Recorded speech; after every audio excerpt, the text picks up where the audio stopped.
Tataristan Respublikasının ot azamlar qo'lida xizmat ko'rsatuv ülkesi xizmatkari, Tatar oshlari ham madaniyati xalqaro assotsiatsiyasi prezidenti Rezida Qiyam qizi Husaynova.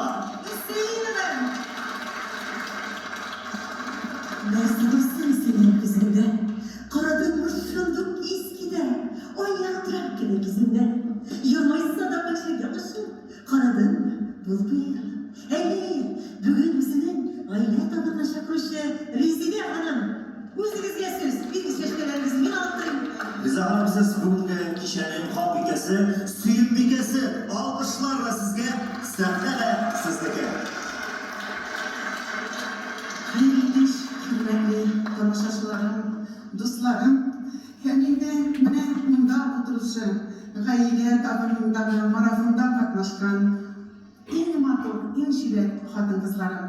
Siz olmasanız, bu marafon bulmaydı, siz katlaşmasanız, bu meclis bulmaydı, mene şulay, gayle davranına kunak bulup gelgeniniz için, hem şulay marafonda katlaşkanınız için benim sizge ılı rahmetim. Hem de ılı rahmetim tamaşaçılarım sizge. Xuday Teala